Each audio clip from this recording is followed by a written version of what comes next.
welcome back to Catholic Lunch Break here on AM 1430. This is Wyatt Goolsby, the Executive Director of KSHJ, and this is the program where we highlight Catholics in the greater Houston area who promote the values of the church. Dozens will pack the area just outside of St. Joseph's Catholic Church near downtown Houston on Kane. That's because the church is hosting its fall festival. Join us on the program to talk more about that, as well as all things at the church, is Father Victor Perez. He's the pastor of St. Joseph and St. Stephen Catholic Churches here in Houston. Father Victor, welcome back here on the program. We appreciate your being here. Thank you. First off, thanks for coming to our gala last Tuesday, Fishers of Men Benefit Dinner at Lakeside Country Club. You gave the closing prayer and benediction. I hope that you had a good time. We're able to visit with folks there. I sure did. It was a great time, great food, and hearing Bishop Brendan was always good. Yeah, Bishop Brendan always does a good job in all his different speaking capacities as well.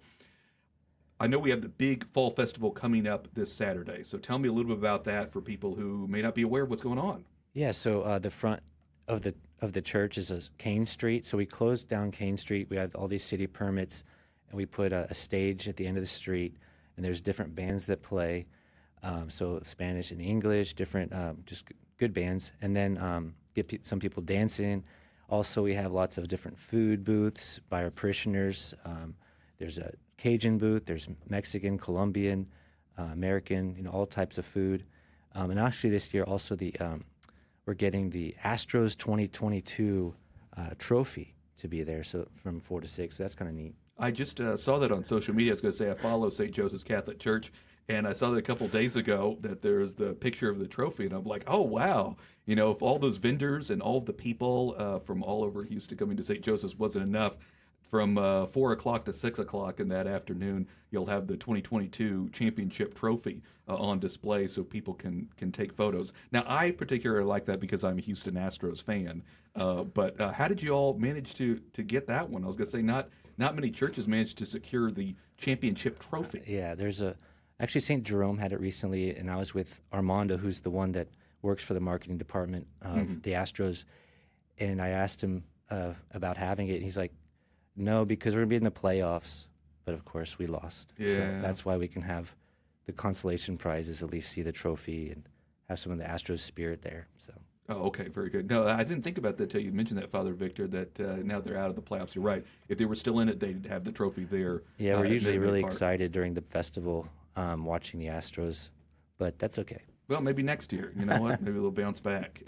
Very good. So tell me, how long have you now been the pastor of St. Joseph and St. Stephen's? 5.5 years. Very good. And so obviously you have people from all over Houston. What do you think it is about the church that draws people from all over, even if they don't necessarily live near downtown or live near Midtown? It seems to get a lot of people from all over. Yeah, it's we're just a very welcoming parish. We opened as soon as we could right after the pandemic. We leave our front door open. Even some of the homeless around protect the parish and take care of it. And of course, a lot of young adults moving into the area live in the area because of working downtown. So it's just a beautiful parish, beautiful church, and we just try to really meet people where they're at and just bring them closer to Jesus. Very good. And of course, St. Joseph's has been a staple of Houston area as well. You're also the pastor of St. Stephen Catholic Church. Now, I'm not as familiar with that one. That's a smaller church. Explain how this kind of works, being the pastor of two different churches. They were merged from 2016 to 2019. Okay. And then in 2019, when I came, they were unmerged, and I became pastor of both. So St. Stephen's is the second oldest Hispanic parish, goes all the way from 1932, and it's off Center Street. And so we have Mass there on Sundays at 2. It's a very faithful community that have been there a long time. And so it's been a good experience being over both, and I love both those churches. Obviously, in your time, you've seen growing population here in Houston. I assume a growing Hispanic and Spanish-speaking ministry as well. How beneficial is that to you, that you yourself are bilingual? You're able to communicate with all these different communities. Yeah, I'm very grateful.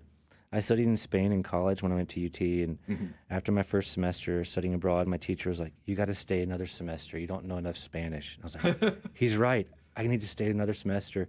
Yeah. And I asked my dad, and he let me. And it was that second semester where I had my conversion experience, And so God was preparing me through Spanish, but also my conversion to one day become a priest and be able to serve a whole other community. I love that. That's fantastic. Just being able to stay a little bit longer and study the Spanish language brings you closer to God. That's so fantastic. So I had mentioned that we have the Fall Festival coming up. We also have a number of different things that are going on as well. Last night, after the 6:30 Mass, you guys had a procession in honor of our Heavenly Mother. Tell me a little bit about that. Yes. So yeah, Fatima, Our Lady of Fatima, October 13th, that's the largest public miracle that ever happened and pre-announced, like Mary announced it was going to happen and the children said it was going to happen. So that was the anniversary of that, the apparition of the Virgin Mary, and of course the miracle of the sun. So I got a statue from Fatima when we did a parish pilgrimage last year there, a beautiful wooden large statue, and I kind of got it for that purpose. We do processions, kind of like in Fatima. So we reenact what they do in Fatima. So candlelight, first the rosary in the church, and then a candlelight procession. Just a short little procession down the street, up the street. With somebody built for me from Katie Scott Bergeron. So it's been a blessing. That's actually where I had my conversion, like my prior story when I was in Spain, went to Fatima. So it's always been a place close to my heart. What do you think it is about a kind of a candlelight procession like that when it starts to get dark outside? And even if it's just walking up and down the street, you don't have to necessarily go very far. But I do find there's something powerful about those candles at night. You guys at St. Joseph have adoration as well sometimes late at night. What is it, Father Victor, about that can be so powerful at night like that with candles? You know, the light coming into the darkness, like Christ's light, and our Blessed Mother, she is like the moon. She reflects all the light from the sun, from her son, reflecting that light. And we just say, this is the model for us. We want to be holy, the new creation, and not hold up, the models our world holds up, that it's just, kind of the way of the world, the way of sin, but to want to be holy, follow Our Lady, like in Revelations 12, the dragon makes war on the woman and the rest of her offspring, those who keep the commandments. So she's our model of faith. Yeah, so it's just neat at a time at night. And yeah, there were people driving past with like blaring music and things. And here we are just humbly quiet and singing with Our Lady. So it's just really nice. It is. Tell me about why you think a devotion to Mary, being our Heavenly Mother, has not only had an impact on you and your life, but continues to have an impact on so many people. What do you think it is about her, maybe being our Heavenly Mother, maybe just being the Queen of Heaven, that helps us to draw closer to God? I mean, when we're weak, we need God's help. We need our Blessed Mother's help. She prays for us. And I had this sense after the procession, because I had a lot of weighing on me, and I just like how Mary takes the burden. She helps share the burden, like her prayers, and just I felt whenever I'm close to her, I feel light, I feel joyful, and I think that we need to like entrust our problems and come to her and ask for her prayers and like put it into her hands. Like, so a tradition in the church is saying 3 Hail Marys before you go to bed, right? And just kind of just feeling her prayers. And I think Jesus knew we needed a mother. That's why on the cross he said, "Behold your mother, behold your son, and it is finished."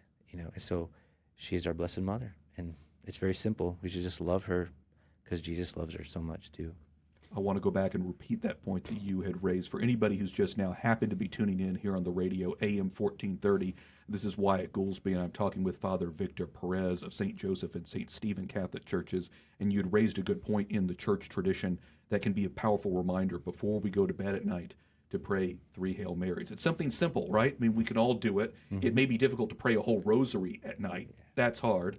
But 3 Hail Marys is something that we can all do. And all these prayers, whether it's the Our Father, the Hail Mary, the Glory Be, all of these are readily available because we have phones, we have everything in case we forget it.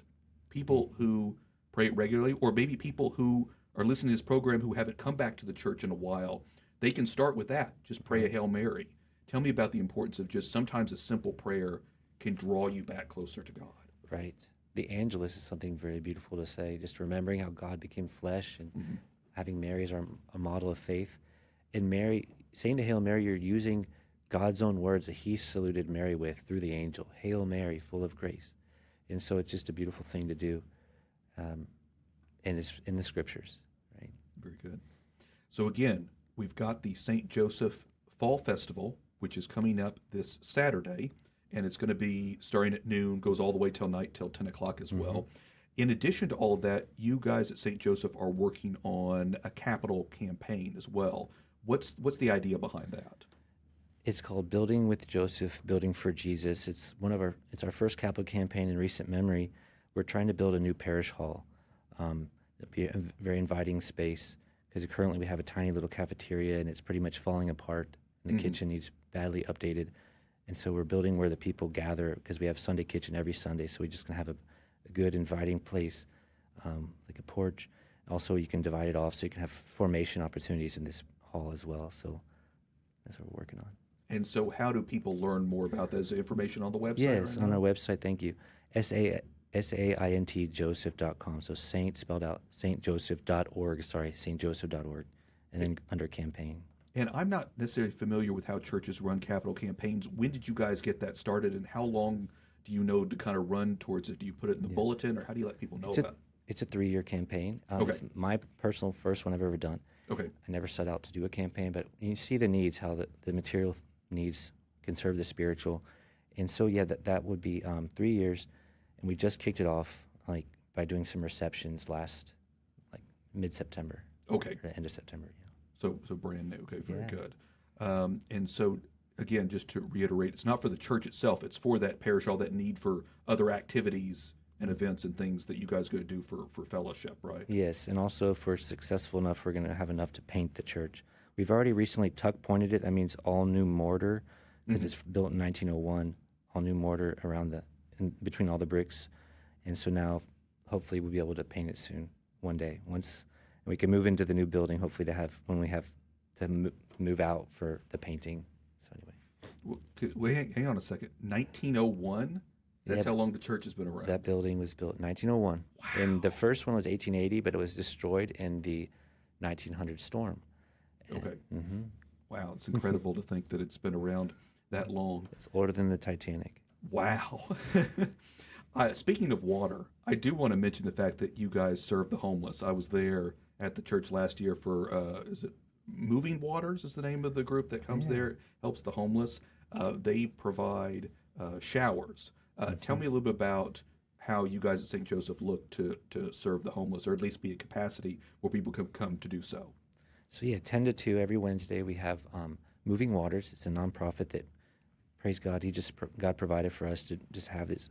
Jennifer Park and and Charlene Shea, she referred me to it. And so it's basically this trailer with 3 showers, and they have Carrie, the employee, and then we have our own volunteers who help provide showers for the homeless. So we have 60 sometimes homeless every Wednesday that get showers. It just restores their dignity, and just like we need a shower, well, they do too. So it's a blessing to be able to do that. And also there's a group that feeds them during that time, a nice lunch.